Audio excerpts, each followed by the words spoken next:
యేసు ప్రభు నామం పేరట మీ అందరికీ ఈ సాయంకాలపు శుభములు. అందరికీ గుడ్ ఈవినింగ్. గడిచిన కొన్ని వారాల నుంచి మనం ఈ కల్ట్స్ గురించి మనము ధ్యానం చేస్తూ వస్తున్నాం, లేదంటే దాని గురించి నేర్చుకునే ప్రయత్నం చేస్తూ ఉన్నాం. అయితే కొన్ని ప్రశ్నల రూపంలో మనము దీన్ని ధ్యానించే ప్రయత్నం చేస్తూ ఉన్నాం. అయితే మనం ఇప్పుడు 11వ ప్రశ్నకు వచ్చి ఆగామన్నమాట. 11వ ప్రశ్న చాలా అతి ప్రాముఖ్యమైనది. ప్రశ్న ఏంటంటే, ఇంతకీ క్రైస్తవునిగా నా బాధ్యత ఏంటి? దీన్ని మనం చూస్తూ వచ్చాము. కొన్ని పాయింట్స్ ఇందులో నేను మీకు జ్ఞాపకం చేస్తూ వచ్చాను. చివరిగా కొంత మిగిలిపోయింది, అది వచ్చే వారం చూద్దామని అనుకున్నాము. అయితే ప్రాముఖ్యమైన విషయాలు కాబట్టి మరొకసారి నేను ముందు చూసిన పాయింట్స్ అని ఒకసారి నేను జ్ఞాపకం చేసి తర్వాత మిగిలిన సంగతి. ముందుగా క్రైస్తవునిగా నా బాధ్యత ఏంటి అంటే, Christian as a Christian what is my responsibility అంటే, ద ఫస్ట్ థింగ్ ఏంటంటే, you have to B deeply rooted in the word of God. వాక్యంలో నీవు వేరు పారిన వాడవై ఉండాలి. లోతుగా దాన్ని ధ్యానించి దాన్ని అర్థం చేసుకుని గ్రహించిన వాడవై ఉండాలి. వాక్యం పట్ల నీకు ఒక అవగాహన ఉండాలి. అసలు సత్యం ఏంటి, వాక్యం ఏం చెప్తుంది అనే సంగతులు నీకు కొంతవరకైనా తెలిసి ఉండాలి. ఖచ్చితంగా వాక్యంలో నీవు వేరు పారిన వాడవై ఉండాలి అనేది మొదటిగా మనం చూస్తుంది. ఆ తర్వాత బైబిల్ ఇటువంటి తప్పుడు బోధనల గురించి లేదా తప్పుడు బోధనను బోధించే వారి గురించి కొన్ని హెచ్చరికలు ఇస్తోంది. కాబట్టి మనము అలర్ట్ గా ఉండాలి, లేదా కేర్ఫుల్ గా ఉండాలి, మెలకువగా ఉండాలి. అవేక్, అలర్ట్ లేదంటే కేర్ఫుల్, మెలకువగా జాగ్రత్తగా ఉండవలసిన వారము. హెచ్చరిక, ఒక కాషన్ ఇవ్వబడింది. కాబట్టి మనమందరము జాగ్రత్త పడవలసినటువంటి బాధ్యత మన మీద ఉన్నది అని రెండవదిగా చూసాం. మూడవది, హితబోధకు, సౌండ్ డాక్ట్రిన్ కి వ్యతిరేకంగా ఉండే ప్రతి బోధను పరీక్షించాల్సిన బాధ్యత సంఘం పైంది. You have to test every spirit. అది దేవుని సంబంధమైనదో కాదో ప్రతి ఆత్మను మనం ఏం చేయాలంట, పరీక్షించాలి, టెస్ట్ చేయాలి. ప్రతి బోధను పరీక్షించాలి అనేది మూడవదిగా చూసాము. నాలుగవది, తప్పుడు బోధనను ఖండించాలి. You have to rebuke the false teachings. తప్పుడు బోధనను ఖండించాలి. ఈ ఖండించాల్సిన బాధ్యత సంఘంలో ప్రతి ఒక్కరి మీద ఉంది. ప్రధానంగా నాయకులకు అప్పగించబడిన బాధ్యత ఏంటంటే, ఈ తప్పుడు బోధల గురించి సంఘాన్ని ఎక్విప్ చేయడం, బోధించటం, వారికి ఆయా విషయాల పట్ల అవగాహన కలిగి ఉండేలాగా చేయటము సంఘ నాయకత్వం యొక్క బాధ్యత. మరి విశ్వాసుల యొక్క బాధ్యత ఏంటి? విశ్వాసుల యొక్క బాధ్యత ఏంటంటే, ఇప్పుడు మనం చూస్తూ వచ్చిన విషయాలన్నీ చక్కగా బుద్ధిగా కూర్చొని వాక్యం నేర్చుకోవాలి, చెప్తుందంతా వినాలి, గ్రహించాలి, వాటిని హృదయంలో భద్రపరచుకోవాలి.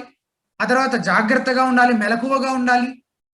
ఈ సంగతులు ఈ పనులన్నీ విశ్వాసులైనటువంటి వారు చేస్తూ ఉండాలి.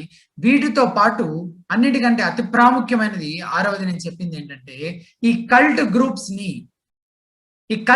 ఒక మిషన్ ఫీల్డ్ లాగా పరిగణించాలి. ఓన్లీ కేవలము ఎక్కడో మారుమూల ప్రాంతాల్లో ఉన్న వాళ్ళని, లేకపోతే అడవిల్లో ఉన్న అడవి జాతుల వాళ్ళని ఇలాగ మిషనరీస్, మిషన్ ఫీల్డ్స్ లాగా పెట్టుకొని అన్రీచ్డ్ ఏరియాస్ ని వాళ్ళ మిషన్ ఫీల్డ్ లాగా సెట్ చేసుకొని దాని గురించి ప్రార్థన చేస్తూ దాని నిమిత్తము కొంతవరకు ప్రయాసపడుతూ సువార్త అందించే ప్రయత్నం చేస్తూ ఉండే వాళ్ళు మిషనరీలు. వాళ్ళ ఎలాగైతే పరిచర్య చేశారో అలా ఈరోజు సంఘంలో మనము ఈ కల్ట్ లో ఎవరైతే, ఈ కల్ట్ గ్రూప్స్ లో ఎవరైతే పట్టబడ్డారో, అందులో చిక్కుకుపోయి ఉన్నారో, అటువంటి వాళ్ళని, ఆ గ్రూప్ ఆఫ్ పీపుల్ ని మనము ఒక మిషన్ ఫీల్డ్ లాగా మనం పరిగణించాలి. వాళ్ళ కొరకు ప్రార్థన చేయాలి. వాళ్ళని ఎలాగ అందులో నుంచి బయటకు తీసుకురావాలో, ఏం చేయాలో అవన్నీ చేసి వాళ్ళని బయటకు తీసుకొచ్చి వాళ్ళకు సత్యాన్ని వాళ్ళకు అర్థమయ్యేలాగా వివరించి చెప్పి వాళ్ళని సత్యం వైపుగా నడిపించే బాధ్యత మన మీద ఉన్నది. This is the most important application. నేను చివరిలో చెప్తున్నప్పటికీ మనం చేయవలసిన పనులన్నింటిలో అల్టిమేట్ గా మనం చేయవలసిన ప్రప్రథమ ప్రాముఖ్యమైన పని ఏంటంటే, అటువంటి కల్ట్ గ్రూప్స్ లో పట్టబడిన వాళ్ళని బయటకు తీసుకురావాలి. సత్యం వైపుగా వాళ్ళని నడిపించాలి, వాళ్ళని గైడ్ చేయాలి. క్రీస్తు దగ్గరికి, శిలువ దగ్గరికి వారిని తీసుకురావాలి. సత్యమైన బోధ ఏంటో వాళ్ళకి అర్థమయ్యేలాగా చెప్పగలగాలి. అసలు చాలా మందికి సువార్తే తెలిసి ఉండదు, వాళ్ళు రక్షణే పొందుండరు. వాళ్ళు రక్షణ పొందినట్లు అన్యులు అంటే చర్చికి రానటువంటి వారు, కంప్లీట్ గా వేరే మతాల్లో ఉన్నటువంటి వారిని కానీ, లేకపోతే అసలు యేసు ప్రభుని నమ్ముకున్నటువంటి వారిని కానీ మనం ఎలాగైతే రీచ్ అవుతూ ఉన్నామో సువార్తతోటి, వాళ్ళు ఎలాగైతే రక్షణ పొందాలని వాళ్ళకి సువార్త చెప్పి వారిని మనం సత్యం వైపుగా నడిపించే ప్రయత్నం చేస్తున్నామో, యేసు గురించి వారికి పరిచయం చేస్తున్నామో, అట్లా సంఘంలో కూడా చాలా రకాలైనటువంటి కల్ట్స్ పుట్టుకొచ్చాయి. కాబట్టి అందులో చిక్కుకున్న వాళ్ళని కూడా మనము వాళ్ళకి కూడా సువార్త చెప్పి వాళ్ళని కూడా మనం సత్యం వైపుకి నడిపించాలి. వాళ్ళకు కూడా సువార్త చెప్పాల్సిన బాధ్యత మన మీద ఉంది. వాళ్ళు కూడా రక్షణ పొందలేదు. చర్చిలోనే ఉన్నారు కదా అని చర్చిలో ఉన్నంత మాత్రాన రక్షణ పొందినట్లు కాదు. మనం చాలా సార్లు అనేక మార్లు దీని గురించిన టీచింగ్ మనం వింటూ ఉంటాం. ఇప్పటికే విన్నాము కూడా. క్రైస్తవ కుటుంబంలో జన్మించినంత మాత్రాన, క్రైస్తవుల యొక్క పేర్లు పెట్టుకున్నంత మాత్రాన, లేకపోతే ప్రతి ఆదివారం చర్చికి వెళ్ళినంత మాత్రాన క్రైస్తవులు ఎవ్వరూ రక్షణ పొందరు. ఇది మనందరికీ తెలిసిన విషయమే. నిజమైన మారు మనస్సు, పశ్చాత్తాపం ఇటువంటి అనుభవాల్లోనికి వచ్చిన వారు నిజముగా రక్షణ పొందినట్లు, యేసునందు విశ్వాసం ఉంచిన వారు. ఈ సంగతులేవి తెలియకుండానే నేటి సంఘంలో అనేకులు మేము రక్షణ పొందాము అనే భ్రమలో ఉన్నవారు ఉన్నారు. రకరకాలైనటువంటి తప్పుడు బోధలు విని మోసపరచబడుతూ ఉన్నవారు అనేకులు ఉన్నారు. వాళ్ళందరినీ బయటికి తీసుకురావాల్సిన బాధ్యత నీ మీద, నా మీద ఉన్నది. అందరినీ మనమే తీసుకురాలేము. దేవుడు మనకు పరిచయం చేసిన వాళ్ళని, లేకపోతే మనం వెళ్ళగలిగి మాట్లాడగలిగిన వారిని, మన నైబర్స్ లో ఉన్న వారిని, మన చుట్టుపక్కల చర్చిల్లో ఉన్న వారిని, అటువంటి వారిని మనం మిషన్ ఫీల్డ్ గా పరిగణించి వారిని కూడా మనం రీచ్ అవ్వాలి. అయితే ఇందులో కొన్ని మాటలు నేను జ్ఞాపకం చేశాను. మొదటిది ఏంటంటే, నువ్వు సిద్ధపడాలి. హేతు అడుగు ప్రతివానికి సాత్వికంతోనూ భయంతోనూ సమాధానము చెప్పుటకు ఎల్లప్పుడూ ఏం చేయాలని చెప్తున్నాడు పేతురు రాసిన పత్రికలో? సిద్ధముగా ఉండాలి. You have to be prepared, equipped. హేతు అడుగు ప్రతి వానికిని సాత్వికముతోనూ భయముతోనూ సమాధానము చెప్పుటకు ఎల్లప్పుడూ సిద్ధముగా ఉండాలి అని పేతురు రాసిన పత్రికలో పేతురు చెప్తున్నాడు, విశ్వాసులందరినీ ఉద్దేశించి మాట్లాడుతూ. సో ఆ సిద్ధపాటు అంటే మళ్ళీ ఏం చేయాలి? వాక్యాన్ని శ్రద్ధగా ధ్యానించినప్పుడు మాత్రమే నీవు ఆ రీతిన సిద్ధపడగలవు. అది మొదటిగా చూస్తాం. రెండవది, ఒక భయం ఉంటుందన్నమాట. అమ్మో ఏం జరుగుతుందో, వాళ్ళు ఏమంటారో, వీళ్ళు ఏమంటారో, అటువంటి పిరిగితనాన్ని, భయాన్ని విడిచిపెట్టి ప్రేమతోటి ఆత్మ ఫలాలను ఫలిస్తూ మనము సత్యాన్ని ప్రకటించాలి. వాళ్ళను కూడా రీచ్ అవ్వడానికి కమిట్ చేసుకోవాలి. సిగ్గుపడాల్సిన విషయం కాదు ఇది అని పౌలు చెప్తూ ఉన్నాడు. అది రెండవది. ఆ తర్వాత మూడవది, కల్ట్స్ విస్తరించడానికి సాతానే ప్రధాన కారణము అని గ్రహించి, అంటే ఈ తప్పుడు బోధలు విస్తరించడానికి కానీ, అసలు ఇవి కొత్తవి కూడా అనేకములు పుట్టుకు రావడానికి కానీ, కుప్పలు తెప్పలుగా ప్రజలు మోసపరచబడడానికి కారణం కానీ వెనక ఉండి నడిపించేది ఎవడంటే అది సాతానే. కాబట్టి మనము పోరాడున్నది, ఎఫెసీయులకు రాసిన పత్రికలో ఏమంటాడు? మనం పోరాడున్నది శరీరాలతో కాదు కానీ ప్రధానులతోనూ, అధికారులతోనూ, ప్రస్తుత అంధకార సంబంధము లోకనాథులతోనూ, ఆకాశ మండలమందున దురాత్మల సమూహములతో మనం పోరాడుతున్నాము. కాబట్టి నువ్వు ఒక కల్ట్ లో ఉండే సభ్యుని కల్టిస్ట్ అంటాం అంతే. ఒక కల్టిస్ట్ నువ్వు రీచ్ అవ్వాలని నువ్వు అనుకుని దాని ప్రకారం నువ్వు సిద్ధపడుతూ వాళ్ళని కూడా బయటికి తీసుకురావాలని నువ్వు దాని కొరకు ప్రిపేర్ అవుతూ ఉంటే కనుక, what should be in your mind? నువ్వు ఎవరితోటి పోరాడుతున్నావు అంటే ఇట్ ఈస్ విత్ సేటన్. కాబట్టి దానికి తగ్గ సిద్ధపాటు నీ దగ్గర ఉండాలి. సత్యంలో ట్రూత్, సత్యంలో నువ్వు ఎదగాలి. అందులో వేరుపారిన వాడవై ఉండాలి. ప్రార్థనాపూర్వకంగా నువ్వు ముందుకు వెళ్ళాలి. దేవుని శక్తి మీదనే సంపూర్ణంగా ఆధారపడుతూ నువ్వు పోరాడున్నది ఎవరితోనో దాన్ని ఏం చేయాలి? You should keep it in your mind. With whom you are fighting, who is your enemy? వాడు ఏం చేయగలడు? నీ శత్రువు ఎవరు? వాడు ఏం చేయగలడు అనే సంగతులు కూడా నీ మైండ్ లో ఉండాలి. అప్పుడు నువ్వు సంపూర్ణంగా నీ శక్తి సామర్థ్యాల మీద కాకుండా ప్రభుపై ఆనుకొనగలవు. ఆయన వేడుకోగలవు. నిన్ను బలపరచమని, నిన్ను వాడుకోనమని, ఆయన పరిచర్యలో ఆయన మాత్రమే మహిమ పొందమని నువ్వు ప్రార్థనలో ఆయన సన్నిధికి వెళ్ళగలవు. ఆయన సహకారంతో నువ్వు ముందుకు వెళ్ళి పరిచర్యలో వాడబడగలవు. కాబట్టి నీ శత్రువు ఎవరు అనేది నీకు తెలిసి ఉండాలి. You have to be aware of it. ఇలా కొన్ని విషయాలు చూస్తూ వచ్చాం. అయితే చివరిగా కల్ట్ ఇవాంజలిజం అనే దాని గురించి మనం మాట్లాడుకుందాం ఇప్పుడు. కల్ట్ ఇవాంజలిజం, ఒక దైవజనుడు ఏమన్నాడో నేను పోయినసారి మీకు జ్ఞాపకం చేశాను. కల్ట్ ఇవాంజలిజం గురించి, it can be a long and arduous task and very often ends in failure. This is not an easy ministry. చాలా తేలిగ్గా అయిపోయే పరిచర్య కాదు, అటువంటి పని కాదు ఇది. కల్ట్ ఇవాంజలిజం అంటే కల్ట్ లో పట్టుబడిన వాళ్ళని బయటకు తీసుకురావడం, సువార్థీకరణ చేసి బయటకు తీసుకురావడాన్ని కల్ట్ ఇవాంజలిజం అంటాం. అలా ఈ పరిచర్య అదంత తేలికైనది కాదు. అంత మాత్రమే కాదు, it can be a long and arduous task. చాలా కష్టతరము, చాలా కాలం పట్టొచ్చు, చాలా కాలం ప్రయాస పడవలసి ఉంటుంది. ఎంతో సమయాన్ని అందులో వెచ్చించాల్సి ఉండొచ్చు, ఎంతో నువ్వు వ్యయమై ఉండొచ్చు, నీ డబ్బు వ్యయం అవ్వచ్చు, నీ శక్తి, నీ ఎఫర్ట్స్ అవన్నీ ఖర్చు అవుతాయి చాలా. And very often it ends in failure. చాలా ఎక్కువ శాతం జరిగేది ఏంటంటే it ends up in failure. అంటే నువ్వు సక్సెస్ అవ్వలేవు. You will be failing in bringing him to the truth. సత్యం వైపుగా వాళ్ళని నడిపించే విషయంలో నువ్వు విఫలమవుతావు. వాళ్ళు రానంటారు, మాకు ఇదే బాగుందంటారు, వాళ్ళు నమ్మేదే సత్యం అంటారు, మా అయ్య గారు చెప్పిందే సరి అయిన బోధ అంటారు. రారు చాలా మంది, అందులోనే ఉండిపోవడానికి ఇష్టపడతారు. Very often ends in failure. ఈ మాట ఎందుకు జ్ఞాపకం చేస్తున్నా అంటే you have to be prepared for it. There should be no question of disappointment or discouragement in this part of ministry. చెప్పటం వరకే మన బాధ్యత. మనం ఎంత ప్రయాసపడగలమో, ఎంత సమయాన్ని వెచ్చించగలమో, ఏం చేయగలమో అవన్నీ చేయటం వరకే మన బాధ్యత. We have our reward finally. అంతంలో దేవుడు మనకు బహుమానం ఇచ్చేవాడు. ప్రయాసపడటం వరకు మన బాధ్యత. Do not expect much in return. నేను చెప్పిన వాళ్ళందరూ రక్షణ పొందేస్తారు,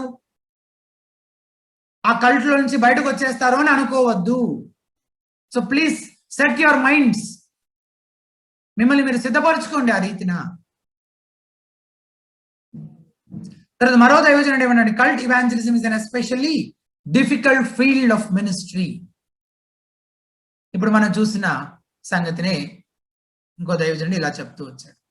అయితే మన బాధ్యత, మన బాధ్యత ఏంటో ఇప్పుడు దాకా చూసాం కదా, దాన్ని ఎలా నిర్వర్తించాలంటే కొన్ని, అంటే హౌ కెన్ వి అప్రోచ్, మనం ఎలా అప్రోచ్ అవ్వచ్చు, ఏం చేయొచ్చు, అసలు ఎలాగా ఎవరితోటైనా కన్వర్సేషన్ ఎలా ప్రారంభించవచ్చు, ఏం మాట్లాడాలి, ఎలా చెప్పాలనే దాని గురించి కొన్ని సంగతులు నేను జ్ఞాపకం చేస్తాను.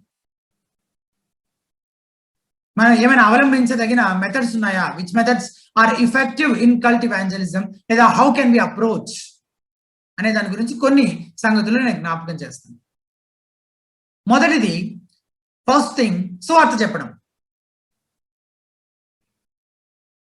ప్రతి ఒక్కరికి మనం ఎలాగైతే సువార్త చెప్తామో అలా సువార్త చెప్పడమే. ఆ కల్టిస్ట్ తన పాపముల విషయమై పశ్చాత్తాపడి యేసునందు విశ్వాసం ఉంచి రక్షించబడేంత వరకు అతను ఆత్మీయ అంధకారంలో ఉంటాడు.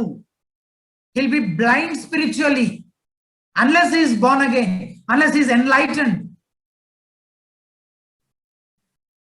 అంతవరకు అతను ఏమో స్పిరిచువల్ డార్క్నెస్ అనమాట, ఆత్మీయ అంధకారంలో ఉంటాడు. So he cannot see the truth, he cannot see the light. చూడలేడు, వెలుగును చూడలేడు, సత్యాన్ని గ్రహించలేడు. దేవుడు ముందు అతన్ని ఏం చేయాలి, నూతన పురుషునిగా అతన్ని ఏం చేయాలి, మార్చాలి, తిరిగి జన్మింపజేయాలి. దేవుడు అతనికి అవసరమైన విశ్వాసాన్ని అనుగ్రహించి అతన్ని తిరిగి బ్రతికించినప్పుడు, దేవుడు తిరిగి జన్మించేలాగా చేసినప్పుడు మాత్రమే అతను సత్యాన్ని గ్రహించగలుగుతాడు, సత్యం గురించి ఆలోచన చేయగలుగుతాడు, సత్యం వైపు తిరుగుతాడు. అంతవరకు అతను ఆత్మీయ అంధకారంలో ఉంటాడు. సో ఒక పద్ధతి ఏంటంటే, the first approach can be to preach gospel, సువార్త చెప్పడం డైరెక్ట్ గా, టాకింగ్ నథింగ్ ఎల్స్, ఇంకేం మాట్లాడకుండా వాళ్ళని అప్రోచ్ అవడంలో ఫస్ట్ సువార్త, గాస్పెల్ షేర్ చేయటము తోటి యూ కెన్ బిగిన్ విత్. కాబట్టి నువ్వు అతను వెళ్ళే కల్ట్ గురించి ఎంత చెప్పినా అందులో ఉన్న తప్పును అతను గ్రహించలేడు ఆబ్వియస్ గా. ఇప్పుడు నువ్వు బేసిక్స్ టీచ్ చేయకుండా చాలా ఇన్డెప్త్ గా ఉండే టీచింగ్స్ అన్నింటినీ మీ అయ్యగారు ఎట్లా చెప్తున్నారు, ఇది తప్పు, వాక్యం ఇది చెప్తుంది, ఇదిగో దాని సందర్భం ఇది, ఇదిగో ఈ వచనాలు ఇలాగున్నాయి అంటే రక్షణే పొందలేదు ఆ వ్యక్తి, ఇంకా ఇవన్నీ చెప్తే ఎట్లా అర్థమవుతాయి? So this is one approach. ఒకే దానికి ఇంకా స్టిక్ అయిపోకండి. నేను కన్క్లూజన్ చెప్పేంత వరకు జాగ్రత్తగా ఫాలో అవుతూ ఉండండి. The most important thing is the conclusion. Conclusion లో ఉంది అసలైన విషయం. ఇప్పుడు నేను చెప్తున్న మెథడ్స్ ఒకదానికొకటి కాంట్రడిక్ట్ అవుతున్నట్లుగా అనిపిస్తాయి మీకు, అందుకని అంటున్నాను అన్నమాట. సో సువార్త చెప్పడము, that's the first way of approach. Okay, unless he saved, అతను రక్షించబడితే కానీ లోతైన సత్యాలను గ్రహించలేడు. తప్పుడు బోధలో ఆ బోధ అసలు ఎందుకు తప్పైందో అతను గ్రహించలేడు. ఆత్మీయ అంధకారంలో గురుడితనం కలిగి ఉంటాడు కాబట్టి he cannot understand, grasp spiritual things. That's the first way of approach. రెండవది, ఆ కల్ట్స్ బోధించిన తప్పుడు బోధలకు కల్టిస్ట్ కట్టుబడి ఉంటాడు. Think logically. కల్ట్స్ ఏదైతే ఎవరైతే ఆ ఆర్గనైజేషనే కానీ, ఆ సంఘమే కానీ, ఆ సంఘ నాయకత్వమే కానీ, వాళ్ళు ఏదైతే బోధిస్తూ ఉన్నారో, వాట్ ఎవర్ ద టీచింగ్, ఆ కల్టిస్ట్ ఎవరైతే ఉన్నారో అతను దానికి కట్టుబడి ఉంటాడు. He will be bound to that teaching. మందులు వేసుకోవద్దు అని చెప్తున్నాడంటే వేసుకోవద్దు అంతే. వేసుకోవడం పాపం అని చెప్పాడు సంఘ కాపరి, ఇక వేసుకోడు వాడు. అతను లేదా ఆమె ఇక మందులు వాడరు, వాళ్ళు మెడిసిన్స్ తీసుకోరు. ఏదైనా జబ్బు చేసినప్పుడు ట్రీట్మెంట్ కోసం డాక్టర్ దగ్గరికి వెళ్ళరు. They will be strictly bound, they will bind themselves to that teaching. వాటిని కంప్లీట్ గా సంపూర్ణంగా నమ్ముతారనమాట వాళ్ళు. అలా నమ్ముతున్నంత వరకు అసలు వాళ్ళు జెన్యూన్ గా రక్షించబడే అవకాశం ఉండదు. కొన్నిసార్లు ఇన్ సమ్ ఇన్స్టెన్సెస్ ఆ తప్పుడు బోధలను వాళ్ళు నమ్ముతున్నంత వరకు వాళ్ళు రక్షణ పొందే అవకాశం ఉండదు అసలు. అటువంటప్పుడు ఇన్ దాట్ కేసెస్ నేరుగా ఆ తప్పుడు బోధల గురించే ప్రస్తావించాల్సి ఉంటుంది. స్ట్రైట్ గా దాన్నే హిట్ చేయాల్సి వస్తుంది. అంటే అందులో నుంచి బయటకు వస్తే తప్ప రక్షణ పొందే అవకాశం లేదనుకోండి. అంటే most of the false teachings salvation కి టైఅప్ అయి ఉంటాయి. కొన్ని క్రిస్టియన్ లివింగ్ కి సంబంధించిన తర్వాత, not the fundamental basic things, salvation కి సంబంధించి కాకుండా ఉన్న తప్పుడు బోధలు ఉంటాయి, సాల్వేషన్ కి సంబంధించిన తప్పుడు బోధలు ఉంటాయి. సో సాల్వేషన్ కి సంబంధించిన తప్పుడు బోధనలు బోధించే సంఘంలో ఉన్నాడు అనుకో, unless you rebuke the false teaching, you cannot share the gospel to him. అతను బయటకు వచ్చే అవకాశమే లేదు. So you have to hit the target. Direct గా హెడ్ ఆన్ హెడ్, డైరెక్ట్ గా కొట్టాలన్నమాట టార్గెట్ ని. You have to start with rebuking the false teaching. ముందు అది తప్పు అని రియలైజ్ అయితే తప్ప అతను రక్షణ పొందే అవకాశం ఉండదన్నమాట కొన్నిసార్లు. అటువంటిప్పుడు నేరుగా తప్పుడు బోధల గురించే ప్రస్తావించాల్సి ఉంటుంది. బైబిల్లో ఆ బోధకు సంబంధించిన రిఫరెన్సులు చూపించి వాటిని వివరించి చెప్పాలి. ఆ వచనాలను ఎలాగా తనకు తప్పుగా వ్యాఖ్యానించి చెప్పారో అతనికి తెలియజేయాలి ఓపిక్గా. So this is the second way of approach. సువార్త చెప్పడం కంటే ముందు వారు ఏ కల్ట్తో అయితే అటాచ్ అయి ఉన్నారో వాళ్ళ తప్పుడు బోధనను ఖండించడం, రిబ్యూకింగ్. అండ్ మరో పద్ధతి ఏంటంటే కల్టిస్ట్తో మన సాక్ష్యాన్ని పంచుకోవడం, టు షేర్ అవర్ టెస్టిమనీ. మన సాక్ష్యాన్ని వాళ్ళతోటి పంచుకోవడం, అంటే మనము ఎలాగా రక్షణ పొందామో ఆ సంగతులను వాళ్ళతో పంచుకోవడం. మనం దేని గురించి చెప్పినా అంటే సువార్త చెప్పినా, లేకపోతే వాళ్ళు నమ్ముతున్న తప్పుడు బోధన ఖండించినా, మనం చెప్పేదాన్ని వాళ్ళు అంగీకరించకుండా మనతో వాదించే పరిస్థితి ఉంటుంది సాధారణంగా. అంత రెడీగా ఎవరు యాక్సెప్ట్ చేయరు కదా ఇమీడియట్ గా మనం చెప్పిన వెంటనే. కానీ టెస్టిమనీ కేసులో ఎక్కువ శాతం అలా జరగదు. బికాజ్ ఇట్ ఇస్ టెస్టిమనీ, అది నీకు జరిగిన సంగతులు నువ్వు చెప్తున్నావు కదా, దట్స్ పర్సనల్. ఇప్పుడు నా విషయంలో నేను ఇది ఎక్స్పీరియన్స్ చేశాను. I have experience the true joy and peace in my heart అని నేను అన్నాను అనుకో, లేదు అట్లా ఎట్లా చేస్తావు నువ్వు అని ఎవరన్నా అంటారు నన్ను. That's experience. Whatever I have experience, I felt. దాన్ని ఎవరు తప్పు ఒప్పులతోటి ఎక్కువ చర్చించే ఆస్కారం ఉండదు. Because that's an experience. మనం దాన్ని అనుభవపూర్వకంగా తెలుసుకున్నాం. మనం లాజికల్ గా రీజన్ అవుట్ చేస్తాము, at the same time we will experience it. So testimony అనేది దేవుడు మన జీవితంలో చేసిన దాన్ని మనం ఇతరులతో పంచుకుంటున్నాం కాబట్టి అక్కడ వాదనకి తక్కువ అవకాశాలు ఉంటాయి. So that would be the best way. మామూలుగా ఇవాంజలిజం చేసేటప్పుడు కూడా this is one of the best ways. సాక్ష్యం చెప్పడం ద్వారా సువార్త పంచుకోవడము, to share your testimony would always be the best, one of the best ways అనమాట సువార్త చెప్పడానికి. కల్ట్ ఇవాంజలిజం లో కూడా ఇట్ వర్క్స్ వెరీ వెల్. అయితే కొంతమంది ఏంటంటే వీటిలో అంటే ఇప్పుడు దాకా మనం చూసిన ఈ మెథడ్స్ అప్రోచెస్ లో ఒకటి కరెక్ట్ కాదు అని చెప్తూ ఉంటారు. నో నో నో నో ఇలా చేయకూడదు, ఇలాగే చేయాలి, లేదు లేదు లేదు ఇది తప్పు, ఇదే కరెక్ట్ అని చెప్తుంటారు చాలా మంది. కానీ వాస్తవానికి దానికంటే ఇది బెటర్, దీనికంటే అది బెటర్ అనే అభిప్రాయాలు వ్యక్తపరుస్తున్నప్పటికీ అన్ని పద్ధతులు మంచివే. ఎందుకు ఆ మాట అంటున్నాను, కన్క్లూజన్ ఇంపార్టెంట్ అని ఎందుకన్నానో ఇప్పుడు మీరు జాగ్రత్తగా వింటే అర్థమవుతుంది. దేవుడు మనందరికీ వేరు వేరు గిఫ్ట్స్ ని, ఎబిలిటీస్ ని ఇచ్చాడు. సో దాన్ని బట్టి డిసైడ్ చేసుకోవాలి మనం. ఒకవేళ నువ్వు ఇదివరకే ఏదైనా కల్ట్ గ్రూప్ లో ఉండి ఇప్పుడు బయటకు వచ్చి ఉంటే, నువ్వు ఇదివరకు ఒక కల్ట్ గ్రూప్ లో ఉన్నావు, నువ్వు అని అన్నయ్య కంటే ఎవరినైనా పేరు తీసుకుందామా, జోసెఫ్ ని తీసుకుందాం ఈరోజు చైర్పర్సన్. జోసెఫ్ ఇదివరకు ఏదైనా కల్ట్ గ్రూప్ లో ఉన్నట్లే ఉన్నాడు, నాకు తెలిసిన ఇన్ఫర్మేషన్ ప్రకారము ఉండి బయటకు వచ్చినట్టున్నాడు. ఎనీవే, సో ఒక కల్ట్ గ్రూప్ లో ఇదివరకు ఉండి ఇప్పుడు బయటకు వచ్చి ఉంటే జోసెఫ్ వచ్చాడు అనుకుందాం. సో ఇప్పుడు అదే కల్ట్ లో ఉన్న ఇతర ప్రజలు ఉంటారు కదా, ఇంకా వేరే వాళ్ళు, మిగిలిన వాళ్ళు, చర్చిలో వారు, చర్చ్ మెంబర్స్. ఇప్పుడు ఇతను బయటకు వచ్చి సత్యాన్ని ఎరిగిన వాడు, ఇతనికి జోసెఫ్ కి ఆ సంఘంలో ఉన్న తప్పుడు పద్ధతుల గురించి, బోధ గురించి, వాటిలో ఉండే లొసుగుల గురించి, వాళ్ళు అవలంబించే ఆ తప్పుడు మార్గాలు, వాక్యానుసారం కాని విధానాల గురించి జోసెఫ్ కి బాగా తెలుస్తుంది కదా, నాకంటే బాగా తెలుస్తుంది. ఎందుకంటే అతను ఆ చర్చిలో నుంచి, ఆ కల్ట్ గ్రూప్ లో నుంచే బయటకు వచ్చాడు కదా, అందులో నుంచే బయటకు వచ్చి రక్షణ పొందాడు కదా. So he knows better than me. నేను అందులో నుంచి రాలేదు, అప్పుడు నాకు తెలియదు కదా, I don't have that experiences. భాషలతో మాట్లాడే అనుభవం ఒకవేళ జోసెఫ్ కు ఉండుండొచ్చు అంతకుముందు ఉన్న చర్చ్ లో. జస్ట్ ఫర్ ఎగ్జాంపుల్ చెప్తున్నాను. అంటే వాళ్ళు ఎట్లా అరుస్తారు, చప్పట్లు కొడతారు, ఎట్లా ఊగిపోతుంటారు, అవన్నీ జోసెఫ్ కి ఎక్స్పీరియన్స్ అయి ఉండొచ్చు. సో హీ వుడ్ బి, అతను ఇప్పుడు అతను చర్చ్ ఏదైతే పాత చర్చ్ ఉందో అందులో ఉండే వాళ్ళకి సత్యాన్ని అర్థమయ్యేలాగా వాళ్ళకి చెప్పి వాళ్ళని రక్షణ వైపుగా నడిపించే పని he can do it better. ఎందుకంటే అతను అందులో నుంచే బయటకు వచ్చాడు కాబట్టి. డైరెక్ట్ గా వాటి గురించి ప్రస్తావించి, డైరెక్ట్ గా అంటే ఏవైతే ఆ తప్పుడు విధానాలు, వాక్యానుసారం కానివి ఏవైతే ఉన్నాయో వాటి గురించి డైరెక్ట్ గా వాళ్ళతో మాట్లాడేసి వాక్యంలో నుంచి వాటిని చూపించి he would be better, he would be able to do that job in a better way. అంటే ఇంకా మనకంటే సమర్థవంతంగా అవతల వారిని సత్యం విషయమై కన్విన్స్ చేసే అవకాశాలు జోసెఫ్ విషయంలో ఎక్కువగా ఉంటాయి. ఎందుకంటే he has come out of that particular group కాబట్టి. So you have to know what you are gifted in, what is your ability. దేవుడు నీ జీవితంలో ఎటువంటి పరిస్థితులు కూడా నిన్ను తీసుకొని వచ్చాడు, ఏ విషయాల్లో నీకు ఒక గ్రిప్ అవగాహన దేవుడు నీకు దయచేశాడు. సో దాన్ని బట్టి కొన్నిసార్లు డిసైడ్ అవుతూ ఉంటుంది.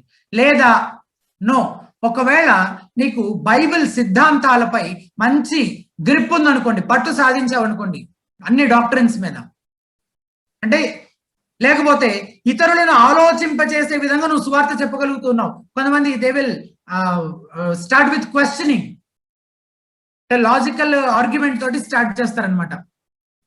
నువ్వు దీని గురించి ఏమనుకుంటున్నావు, ఇది ఇలా ఎందుకు జరుగుతుంది అని క్వశ్చన్స్ వేస్తూ వాళ్ళని ఆలోచింపచేసే విధంగా they will be sharing the gospel share చేయడం అట్లా స్టార్ట్ చేస్తారనమాట. అంటే వాళ్ళ మాటలు, వాళ్ళు రేస్ చేసే క్వశ్చన్స్ అవతల వాళ్ళని ఆలోచింపచేస్తూ ఉంటాయి.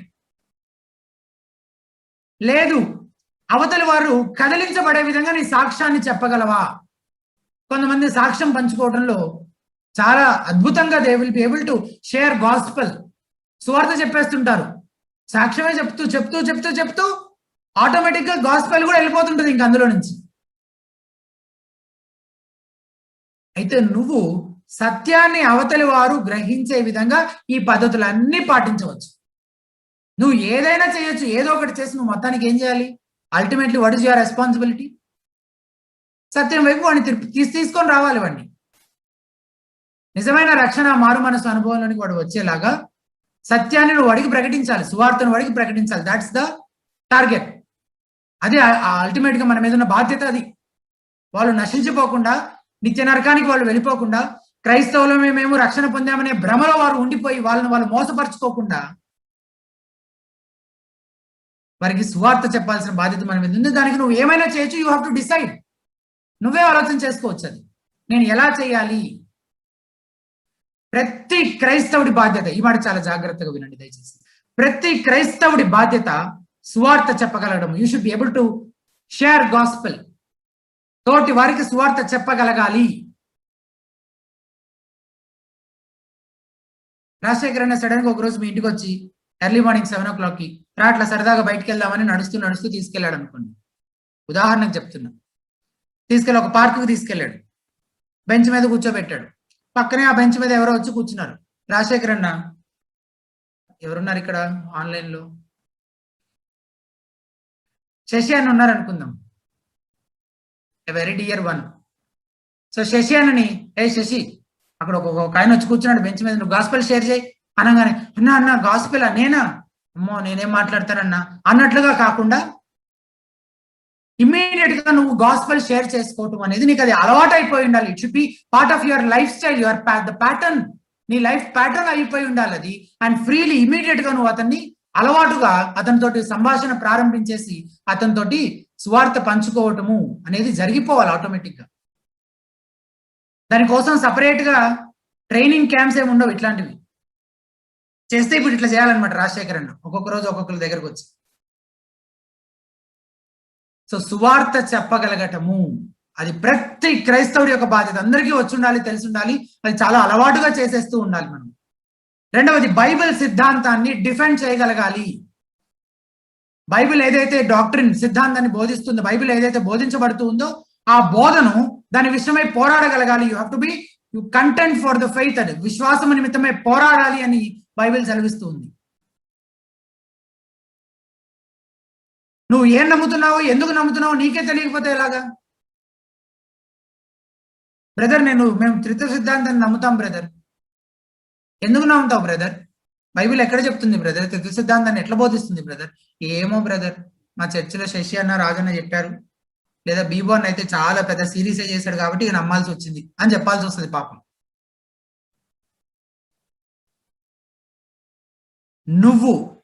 నువ్వు డిఫెండ్ చేయగలగాలి. You have to. నువ్వు ఏం నమ్ముతున్నావో అది ఎందుకు నమ్ముతున్నావో అనేది నువ్వు చెప్పగలగాలి. You should know the truth personally. నీకు తెలిసి ఉండాలి వ్యక్తిగతంగా. నువ్వు దాన్ని ధ్యానించి ఉండాలి. This is the responsibility of every Christian. ప్రతి క్రైస్తవుడి బాధ్యత ఇది.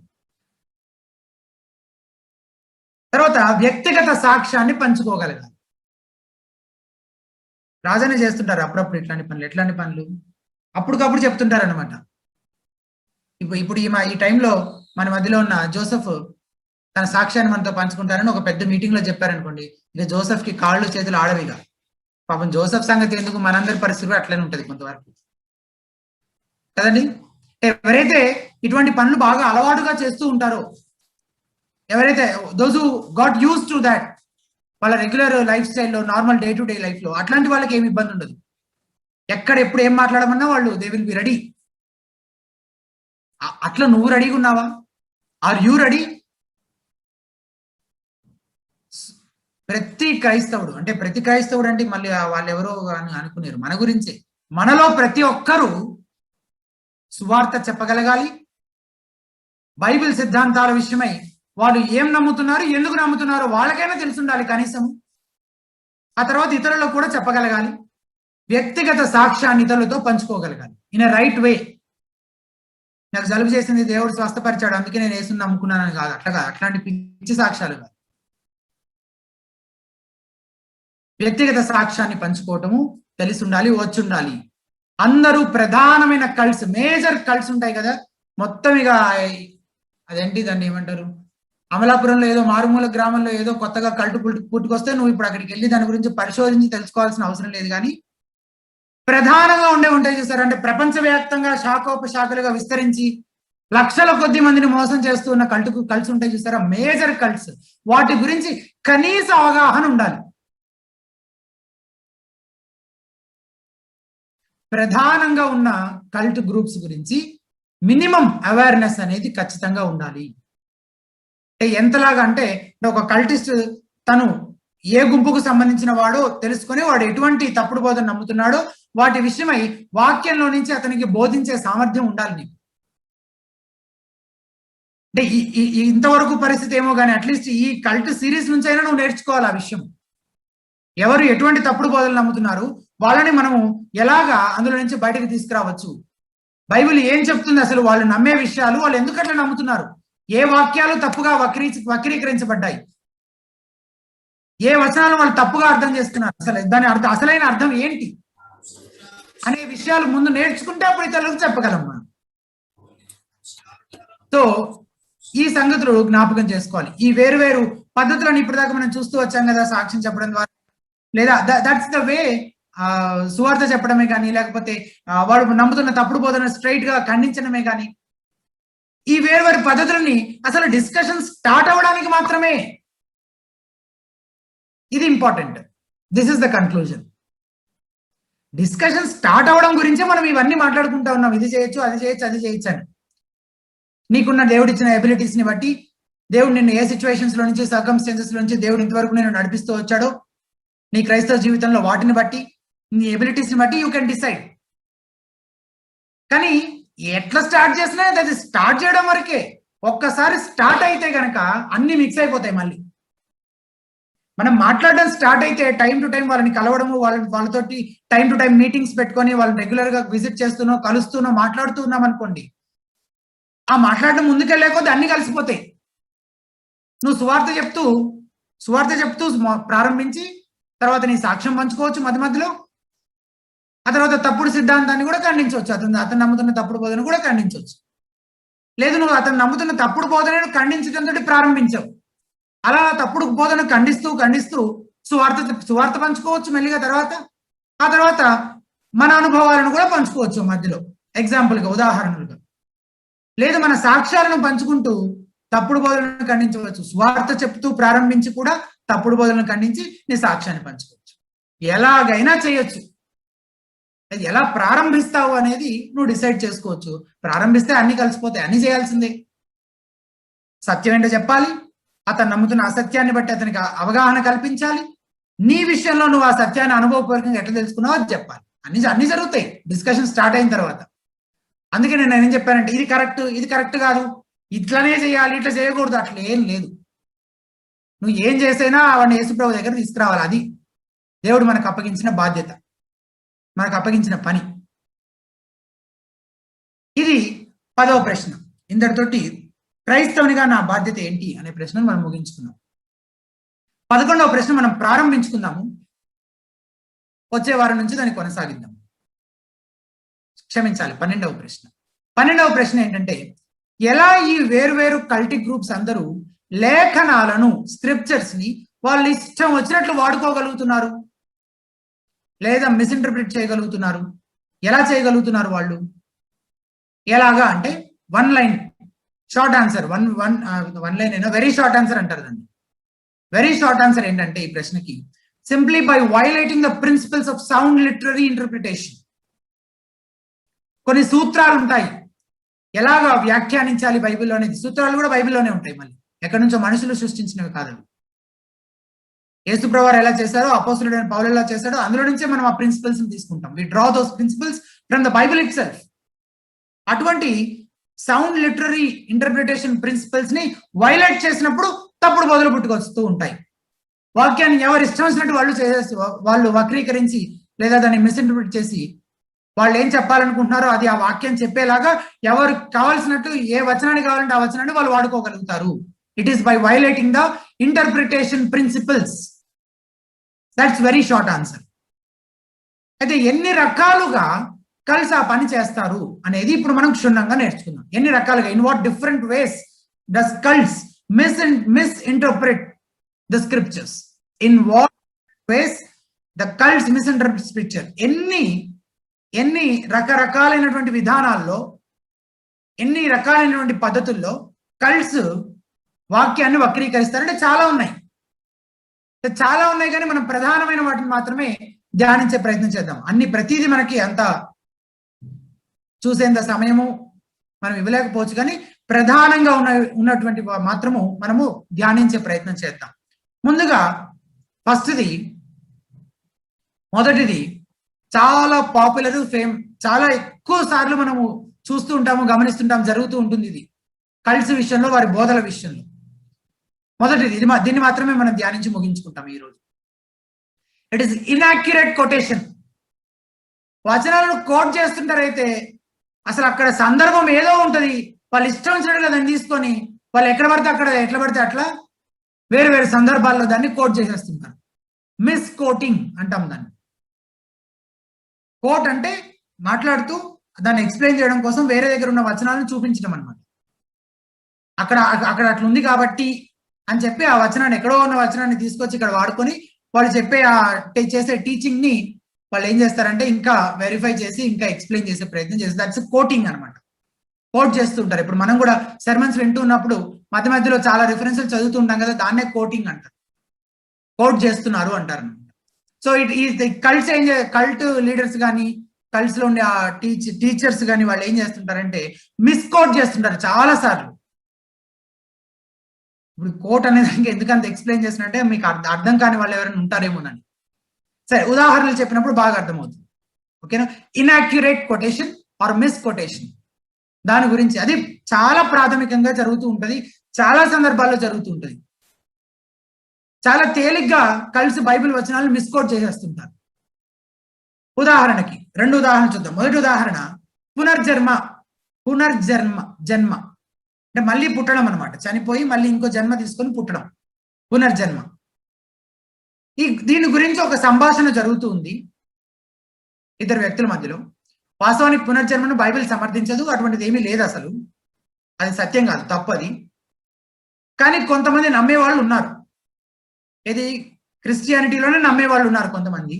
సో అట్లాంటి ఒక వ్యక్తి మరో వ్యక్తికి మధ్య జరిగిన సంభాషణ జ్ఞాపకం చేస్తున్నాను. ఒకతను అంటున్నాడంట, ఒక వ్యక్తి చనిపోయిన తర్వాత మరో జన్మ ఎత్తుతాడు కదా, మరి అతని గత జన్మలో జరిగినవన్నీ అతనికి గుర్తుంటాయా అని ప్రశ్నిస్తున్నాడు ఒక వ్యక్తి. ప్రశ్న అర్థమైంది కదా మీకు? ఒక మనిషి ఇప్పుడు చనిపోయాడు అనుకోండి, ఒక వ్యక్తి చనిపోయిన తర్వాత ఇంకో జన్మ ఎత్తుతాడు కదా అంటే బిలీఫ్ అనమాట. బైబిల్ ఏం చెప్పట్లేదు అట్లాంటిది, అతను నమ్ముతున్నాడు అట్లా అని. సో మళ్ళీ ఇంకో జన్మ ఎత్తుతాడు కదా, మరి గత జన్మలో జరిగినవన్నీ గుర్తుంటాయా మరి అతనికి అని అడిగాడు అనమాట ప్రశ్న. ఈ రెండో వాడు కూడా అట్లాంటి వాడే, తలతిక్కులోడు అనమాట. వీడేం సమాధానం చెప్తున్నాడంటే, ఓ ఎందుకు గుర్తుండవు, మర్చిపోయామని మనం అనుకుంటామే గాని యేసు ప్రభువారు యోహాను సువార్త 16వ అధ్యాయంలో చెప్పినట్టు అవన్నీ మళ్ళీ జ్ఞాపకం చేస్తానని చెప్పాడు కదా అన్నట్ట.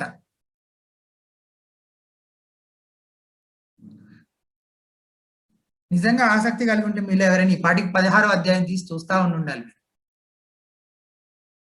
ఆసక్తిలో కూడా రకరకాల స్థాయిల్లో ఉంటారులేండి. మనం అందరం అందరికీ ఒకే ఆసక్తి ఉండదు. యశ్వంత వరుస తెలుసు కాబట్టి చూడలే. ఓ ఇది కూడా ఒక ఆప్షన్ ఉంది.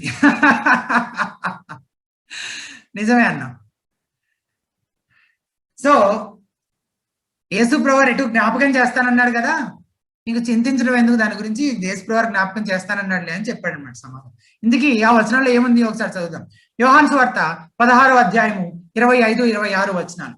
యోహాను సువార్త 16వ అధ్యాయము 25, 26 వచనాలు. నేను మీ వద్ద ఉండగానే ఈ మాటలు మీతో చెప్పి ఆదరణకర్త అనగా తండ్రి నా నామమున పంపవు పరిశుద్ధాత్మ సమస్తమును మీకు బోధించి నేను మీతో చెప్పిన సంగతులన్నీ మీకు జ్ఞాపకం చేయను. ఈ జ్ఞాపకం చేయను అనేది పట్టుకున్నారండి. ఇక మీకు జ్ఞాపకం చేయను అని చెప్పింది కదా ఇక్కడ. ఎంత క్లియర్ గా రాసింది. ఉందా మీ బైబిల్ అన్నిట్లో ఉందా? నా బైబిల్లోనే ఉందా? 26వ వచనం అందరి బైబిల్ ఉంది కదా, జ్ఞాపకం చేయను అనేది ఉంది కదా. జ్ఞాపకం చేయను ఉంది కదా, అంటే వచ్చే జన్మలో కూడా దేవుడు మనకు అన్ని ఈ జన్మలో జరిగేవన్నీ జ్ఞాపకం చేస్తానని చెప్తున్నాడు యశ్వంత్ అన్నా. ఇప్పుడు నేను చెప్తాను అనమాట.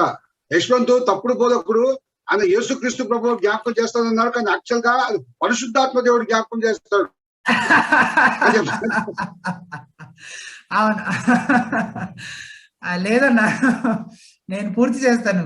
అయితే ఈ జవాబులో చాలా తప్పులు ఉన్నాయి. అందులో ఒకటి రాజశేఖరన్ ఇప్పుడు మెన్షన్ చేశారు.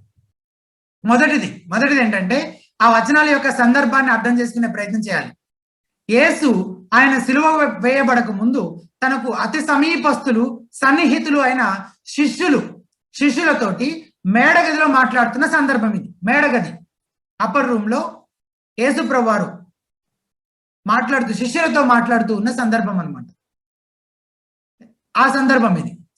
రెండవది, యేసు తానే అన్ని సంగతులను జ్ఞాపకం చేస్తాడని చెప్పట్లేదు ఇక్కడ వాస్తవానికి.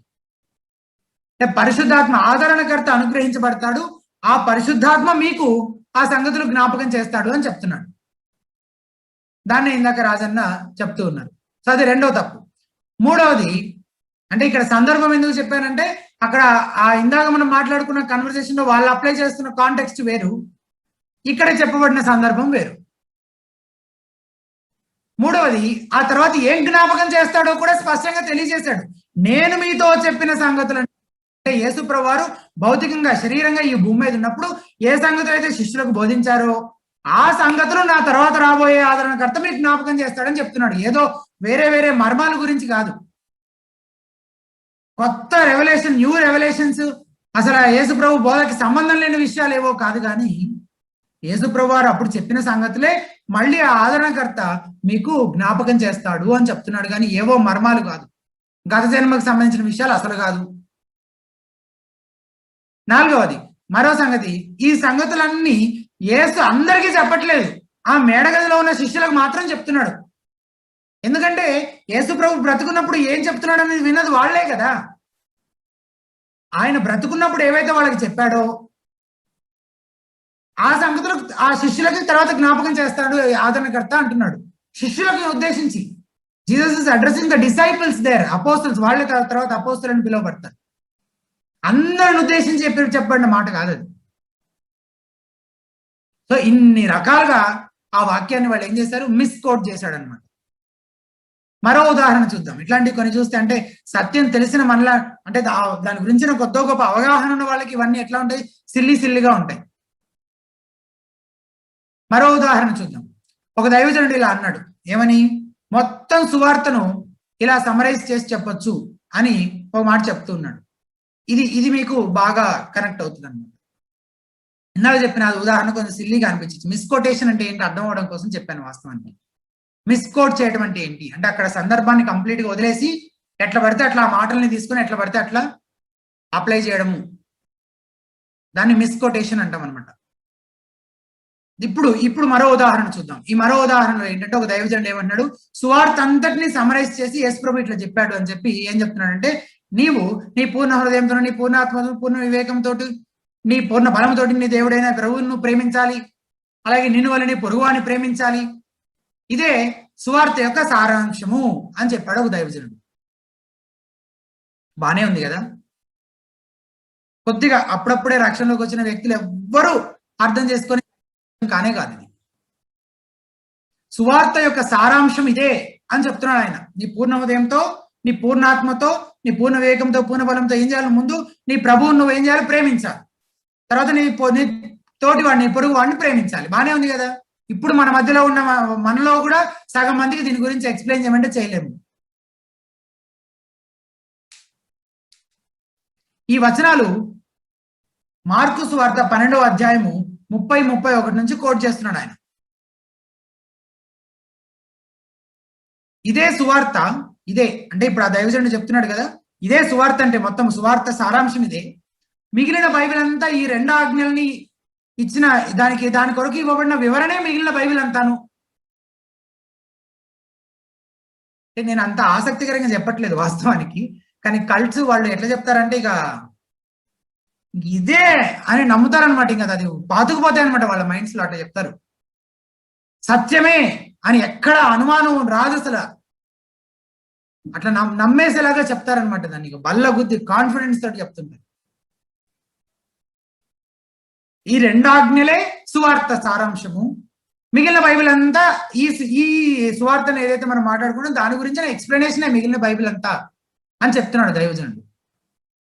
కానీ ఈ సందర్భంలో యేసు సువార్త గురించిన సమ్మరీ స్టేట్మెంట్స్ ఏమీ చేయటం లేదు, ధర్మశాస్త్రం యొక్క సారాన్ని తెలియజేస్తూ ఉన్నాడు ఆయన. మత్తయి సువార్తలో కూడా ఈ భాగానికి సంబంధించిన రిఫరెన్సే అక్కడ కూడా చదువుతామన్నమాట. మత్తయి సువార్తలు ఒకసారి చూద్దాం. మత్తయి సువార్త 22వ అధ్యాయము 35 నుంచి 40 వచనాల వరకు. మత్తయి సువార్త 22వ అధ్యాయము 35 నుంచి 40 వచనాల వరకు. వారిలో 35వ వచనం, వారిలో ఒక ధర్మశాస్త్రోపదేశకుడు ఆయనను శోధించుచు, బోధకుడా, సువార్త అంతట్లో ముఖ్యమైన ఆజ్ఞ ఏది అని అడుగుతున్నాడా? సువార్త సారాంశం ఏంటి అని అడుగుతున్నాడా? ధర్మశాస్త్రంలో ముఖ్యమైన ఆజ్ఞ ఏది అని అడుగుతున్నాడు. That's the question. ధర్మశాస్త్రం అంతటిలో ముఖ్యమైన ఆజ్ఞ ఏది? That's the question. సువార్త సారాంశం ఏంటి ప్రభు అని అడగట్లేదు యేసు ప్రభు అతను. ఈ ప్రశ్నకే యేసు ప్రభు సమాధానం చెప్తూ ఉన్నారు. అందుకు ఆయన నీ పూర్ణ హృదయంతో, నీ పూర్ణాత్మతో, నీ పూర్ణ మనస్సుతో నీ దేవుడైన ప్రభువును ప్రేమింపవలనన్నది ఇది ముఖ్యమైనది, మొదటిదియునై ఉన్న ఆజ్ఞ. నిన్ను వలె నీ పొరుగు వాని ప్రేమింపవలని అన్నది రెండవ ఆజ్ఞ దాని వంటిదే. ఈ రెండు ఆజ్ఞలు ధర్మశాస్త్రం అంతటిని ప్రవక్తలకు ఆధారమై ఉన్నదని అతనితో చెప్పాను.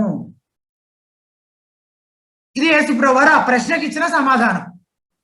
ఈ రెండు ఆజ్ఞలు గుడ్ న్యూస్, సువార్త కానే కాదు.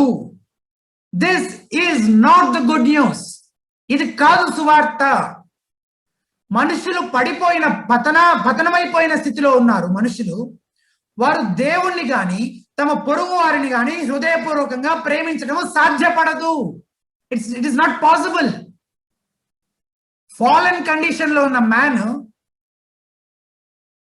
పాపములోనే జన్మించిన మనిషి హృదయపూర్వకంగా దేవుణ్ణి సేవించడము, ఆరాధించడము, ప్రేమించడము, పొరుగు వారిని కూడా తను తాను ప్రేమించుకున్నట్లుగా ప్రేమించడము, ఇవేవి సాధ్యపడవు. వాస్తవానికి ఈ ఆజ్ఞలు మనకు bad news. It's a bad news for us. ఎందుకంటే they bring the judgement on us. వాటికి మనం విధేయత చూపించలేము. ఆబ్వియస్ గా we fail to do it. అప్పుడు మన మీదకి రావాల్సిన శిక్ష కూడా ధర్మశాస్త్రంలో ఉంది. ఆ శిక్ష మన మీదకి వస్తుంది, మన మీద ఉండింది. మనం రక్షణ పొందినంత వరకు, యేసు శిలువ మరణం పొందకపోతే ఆ శిక్ష మన మీద ఉండేది ఇప్పటికీ కూడా. ఈ ఆజ్ఞలను తూచా తప్పకుండా పాటించడము మన తరం కాదు. మరోవైపు ఆన్ ది అదర్ హ్యాండ్, అసలు సువార్త ఏంటి అంటే, యేసు మన పాపముల నిమిత్తము ఆయన చనిపోయాడు. దైవ మానవుడైన యేసు ధర్మశాస్త్రమును నెరవేర్చి, the law is fulfilled in Christ. ధర్మశాస్త్రము ఆయనలో నెరవేర్చబడింది. మనకు రావాల్సిన శిక్షను ఆయన శిలువపై భరించి, ఆయన ధర్మశాస్త్రాన్ని నెరవేర్చడం వల్ల ఆయన సంపాదించుకున్న నీతిని అది మనకు ఆయన ఆపాదించాడు. Imputed his righteousness on us and our sins were imputed onto him. ధర్మశాస్త్రాన్ని మనం దాన్ని నెరవేర్చడము, దాన్ని తూచాట తప్పకుండా పాటించడం అనేది జరగదు. That's not possible. In Christ, క్రీస్తులో మాత్రమే అది సాధ్యపడుతుంది. We have to claim our position with Christ. ఆయనలో, ఆయన యందు, యేసులో నేను నీతిమంతుడను. ఆ నీతి నేను సంపాదించుకున్నది కాదు, ఆయన నీతి నాకు అనుగ్రహించాడు. కాబట్టి ఆ దైవజనుడు చెప్పినట్టు మిగిలిన బైబిల్ అంతా ఆ రెండు ఆజ్ఞల గురించిన వివరణ కాదు. మిగిలిన బైబిల్ అంతా అంతకంటే ప్రాముఖ్యమైన సంగతులు అనేకములు ఉన్నాయి. అందులో అతి ప్రాముఖ్యమైనది రక్షణ సువార్త. అది కాదు అసలు సువార్త. That's not the actual truth or the gospel. సందర్భాన్ని విస్మరించటం వల్ల ఆ దైవజనుడికి తాను చెప్పాలనుకున్న విషయాన్ని చెప్పడానికి వీలయ్యే విధంగా ఈ వాక్యాన్ని ఏం చేస్తాడు, మిస్కోట్ చేయగలుగుతున్నాడు అనమాట. తాను చెప్పాలనుకునే కన్సీవ్డ్ థాట్ ఆల్రెడీ ఒకటి ఉంది లోపల. సో తను ఏదైతే అనుకుంటున్నాడో, ఏం చెప్పాలనుకుంటున్నాడో అది ఆ వాక్యం చేసి చెప్పిస్తున్నాడు అనమాట. ఎట్లా? దాని కాంటెక్స్ట్ ని కంప్లీట్ గా డినై చేస్తూ, అసలు ఏ సందర్భాన్ని కంప్లీట్ గా విస్మరిస్తూ. ఇప్పుడు మనం పైకెళ్ళి ఉన్న వచనాల నుంచి చదివితే క్లారిటీ వచ్చేసింది కదా మనకి. అసలు అడిగిన ప్రశ్న ఏంటి, ఏ ప్రశ్నకు యేసుప్రభువారు ఇట్లా చెప్తూ ఇట్లా మాట్లాడుతూ ఉన్నాడు అనేది క్లారిటీ వచ్చేసింది. మనం సందర్భం చూసాం కాబట్టి. సందర్భాన్ని విస్మరిస్తే ఈజీగా మిస్కౌట్ చేసేయచ్చు. ఎట్లా కావాలంటే అట్లా వాడుకుంటూ ఉండొచ్చు వచనాలని. ఈ ఉదాహరణలన్నింటి నుంచి మనం అర్థం చేసుకోవాల్సింది ఏంటంటే, బైబిల్లో వచనాలను కోట్ చేసినంత మాత్రాన ప్రతి ఒక్కరూ వాటిని సరి అయిన రీతిగానే కోట్ చేస్తున్నారు అనుకోవటానికి వీల్లేదు. బైబిల్ రిఫరెన్సే కదా, బైబిల్ రిఫరెన్సే. అది ఏ సందర్భంలో చెప్పబడిందో నువ్వు ఏ సందర్భంలో దాన్ని అప్లై చేస్తున్నావో. జాగ్రత్తగా ఈ మిస్ కోటింగ్ అనేది కల్ట్స్ చాలా ఎక్కువగా చేస్తూ ఉంటారు. ఆ విషయమై జాగ్రత్తగా ఉండాలి. ఆ వచనం యొక్క అర్థము అదేనా కాదా అని బైబిల్లో చూసి చదివి నిర్ధారించుకోవాలి. బైబిల్లో నుంచే చెప్తున్నారు కదా అని ఎట్లా పడితే అట్లా ఏ వచనాన్ని పడితే ఆ వచనాన్ని నీ ఇష్టానుసారంగా అప్లై చేసేసుకోవడానికి వీల్లేదు. So this is one way. Cults వాక్యాన్ని వాళ్ళ ఇష్టానుసారంగా మిస్ఇంటర్ప్రిట్ చేసే పద్ధతుల్లో ఇదొకటి. మరికొన్ని మనము వచ్చే వారము ధ్యానించే ప్రయత్నం చేద్దాం. దేవుడు ఇంతవరకు మనకి కృప చూపించి ఈ సంగతులను నేర్చుకోవడానికి సహాయపడిన దేవునికి నా నిండు కృతజ్ఞతలు